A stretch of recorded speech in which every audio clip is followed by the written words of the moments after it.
Day 2 was one of opportunity both for the Bucks and the two players they drafted. FSU kicker Roberto Aguayo became the first kicker to be drafted in the first 2 rounds since 2005. And then you look at defensive end Noah Spence, who Dirk Cutter called the best pass rusher in the draft. And Spence knows he's getting a real opportunity with the Bucks. I lost football.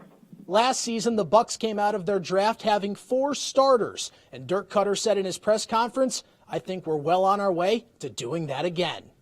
Reporting at One Buck Place, I'm Chris Torello, Bright House Sports Network. The Lightning holds a career 5-1 record in Game 7s. That includes a trip to Pittsburgh back in 2011, where in the Eastern Conference quarterfinals, the Lightning beat the Penguins 1-0. With the Lightning, Chris Torello, Bright House Sports Network. Hedman moved on with it, got it to Garrison, a drive to play. Winter is coming. Well, at least to Amalie Arena.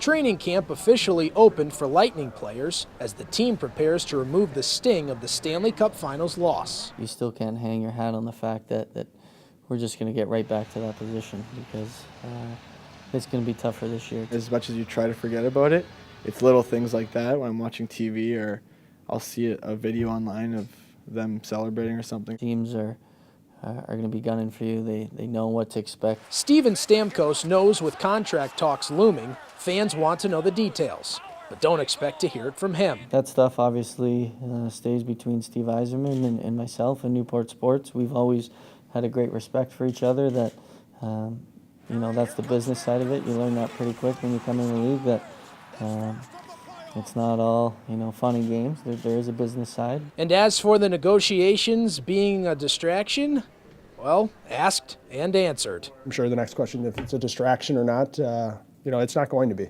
We're worried about the guys in the room. We're worried about what's going on, in the room and on the ice. While construction might be heavy here at Amalie Arena, there is no such need for a rebuild with the Lightning, as they are now the hunted here in the Eastern Conference.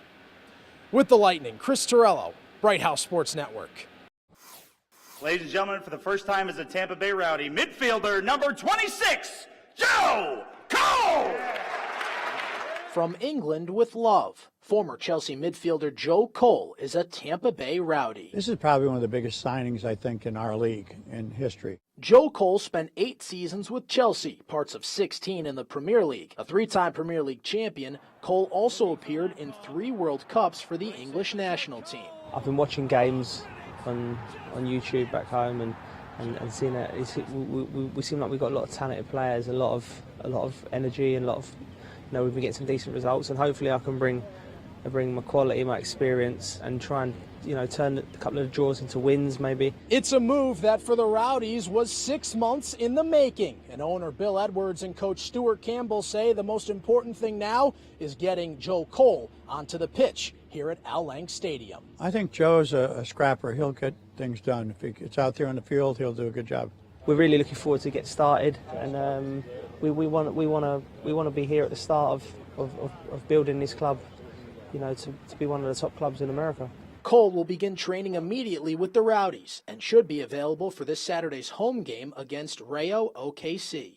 I'm desperate for him to play, and you heard Joe in there, he's desperate to play, so provided everything goes well between now and Saturday, then yeah, he'll definitely get some action. With the Rowdies, Chris Torello, Bright House Sports Network. Well, it was a very different offseason for the Yankees and their fans, as instead of going after a big money free agent, they went via the trade route to get better. They started by getting their new 4th outfielder switch hitter Aaron Hicks from the Minnesota Twins. And then they went after their second baseman of the future in a trade with the Chicago Cubs in Starlin Castro. But the big deal, 4 minor league prospects headed to Cincinnati for their new closer in Aroldis Chapman. On paper, we look really good. I think, we're more than just those 3 guys, too. We've got, Shreve had a good year. I think we've got some pieces that can really help us out. And, on paper, we're good, though. We've got to stay healthy and go out and do our jobs. Last year, we didn't think it could get any better. And then you add an arm like this. I think you can rest guys a little bit more now. And it's going to be fun to watch this unfold. While there is optimism, spring training does bring a familiar question for the Yankees. How will the starting pitchers fare? Which is something the Yankees did not address in the offseason. CC Sabathia is coming off a stint in rehab for alcoholism. Masahiro Tanaka had a bone spur removed from his pitching arm and has a small UCL tear. Nate Evaldi went 14-3 in his first year in pinstripes, but was shut down in August due to arm fatigue. I was pretty much healthy at the end of the season last year, and with the extra downtime in the off season, I didn't throw it all and give my arm, that extra time it needed to recover. Shit. As being a starter, you try to go out there and you try to get as many outs as possible. So, that's my mindset going in. We got better. I mean, that's the bottom line. We got better. We brought 3 guys in here that are impact guys. We got younger, and I think that's, Cash has been talking about that all off season, where we want to compete and win a World Series. So whether the blueprint is to spend big in free agency over the winter or get creative in the trade market, everyone here in Tampa believes the Yankees have what it takes to win the World Series in 2016. A mantra created by the man who this stadium is named after, George M. Steinbrenner. In Tampa with the Yankees, I'm Chris Torello, Bright House Sports Network. This is much more than a football field. To the Gattaca football players, it's a last chance. It's just an opportunity for them to, to get it together and let's work on the things that wasn't so great, in high school, and let's make it right. The Gattaca football program is a junior college club team that works to provide both athletic and academic support for young men looking for one more shot. The dream is to play college football and then graduate with a college degree. After starting in New Jersey, the program found greater need in the Tampa Bay area.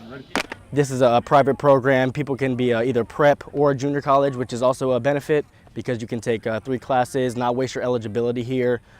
Still get exposed. Florida's a big state on football, so just having this program here just really helps out students get another chance at football. Paired with Hillsborough Community College, Gattaca football players must attend all classes, practices, and community service events.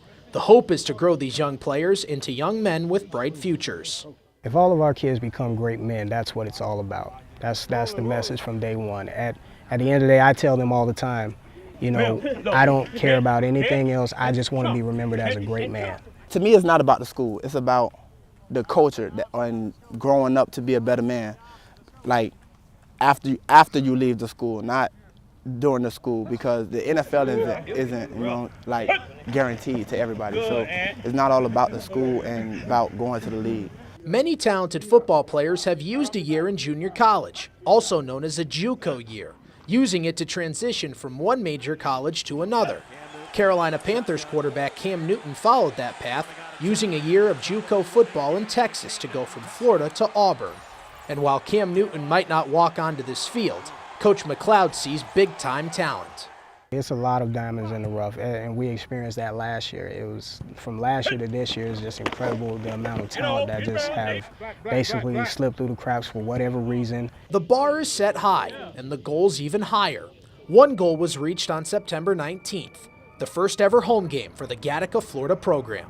This might be a last chance for these young players, but for Gattaca football, the journey is just beginning here in Tampa Bay.